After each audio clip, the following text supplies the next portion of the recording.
You've had the worst day. You just want to get home and sit down and decompress and tell your guy what happened. You want to bask in his sympathy. You want to be taken care of. So you unlock the front door and thank God he's home. Your knight in shining armor, watching television, doing nothing with all the time in the world for you.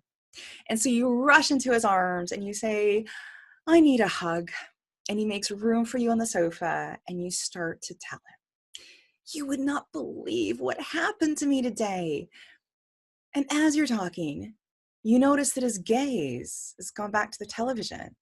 Hey, you say, you grab the remote control and you press the mute button and you say, I need your attention here. I just had a major crisis. I need some support. And he rolls his eyes. He's got that look on his face. And all you want to do is cry. Hi, I'm Amy Waterman, a dating and relationship expert with yourbrilliance.com. And in this video, I want to give you a strategy that will help you get the emotional support you need, even if your guy has no clue what to do.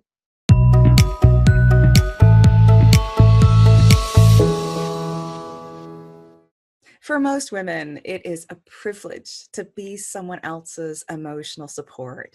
Sharing our struggles brings us closer together. Empathy, compassion, and active listening are the hallmark of good friendships. But with men, it's another story. For them, going out with friends is a way to get a break from their problems. They'll deal with stuff on their own before saddling their friends with all the gory details. Even the sensitive modern male treads a fine line between getting his friends' opinions and just too much information. So when a guy and a girl fall in love and she eagerly reaches out for the kind of emotional support that she's used to, he's helpless. He has no idea what to do. Pat her on the back and suggest a drink.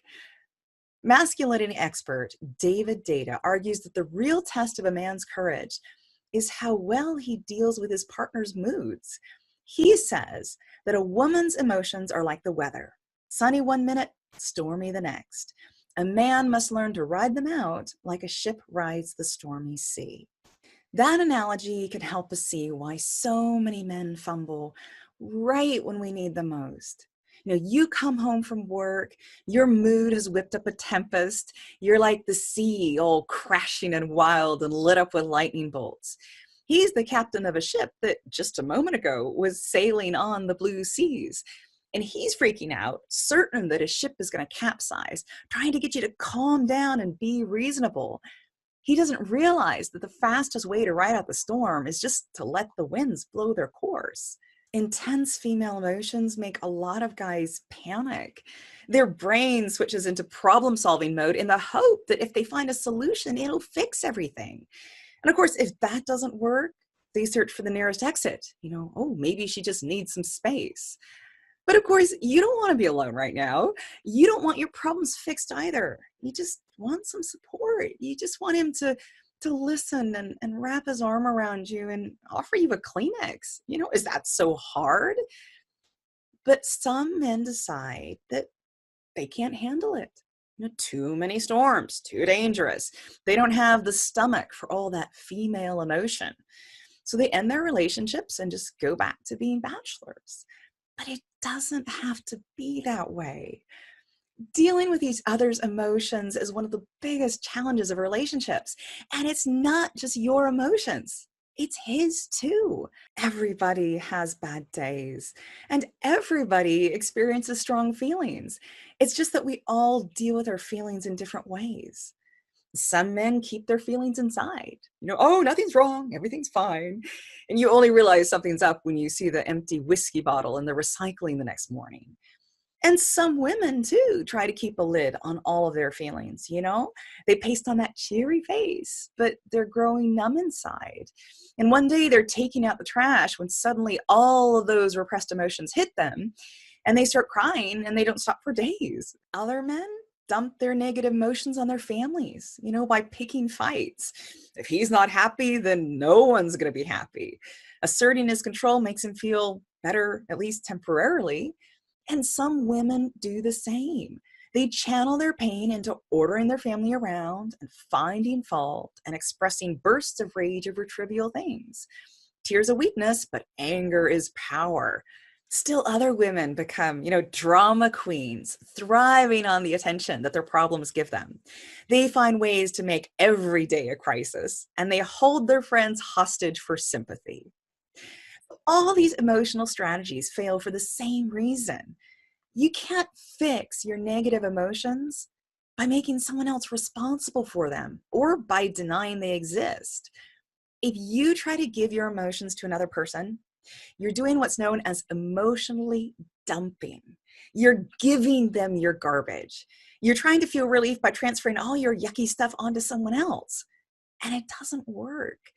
No one else is the caretaker of your moods. No one else is responsible for making you feel better when you feel bad. You are 100% responsible for your feelings and what you do with them. So take a deep breath and take ownership of your feelings before talking to someone else. Get clear in your mind how you want them to help you. You may even want to explain that you don't need them to do anything. You just want a sounding board. It's wonderful when we ask for and get support in working through our feelings. But sometimes our partners and our friends aren't up to the task. Well, luckily, there are tons of trained professionals who know exactly how to help.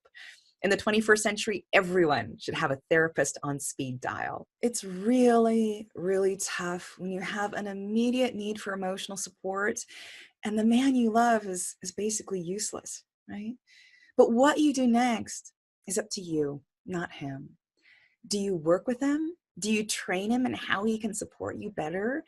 Do you take a few minutes in the car to meditate and to calm yourself by the time you come home? Or do you pick up the phone and call your best girlfriend because she always knows what to say to make you feel better? Or you may think about whether you need to end the relationship because maybe he's never going to be able to meet your emotional needs. It can take a lifetime to learn how to be your own best emotional support, giving yourself what you need to get through those rough spots. But it's worth it. You are the only one who will never let yourself down. So there you have it. You have to deal with each other's emotions if you want to be together, but not all guys know how. So you've got to help him understand what you need and how he can give it to you. And if you'd rather go to your girlfriends for support, don't feel bad. That's exactly what friends are for. Does your guy know how to support you emotionally, or is he just really, really bad at it? Tell us your story in the comments. And if you like this video, please give it a thumbs up and subscribe to our channel for more great videos about how you can live your most brilliant life. And if you've got a moment, do come over to yourbrilliance.com. We've got lots more information on relationships, as well as beauty, health, career, and a whole bunch more. We would love to see you there. See you again soon.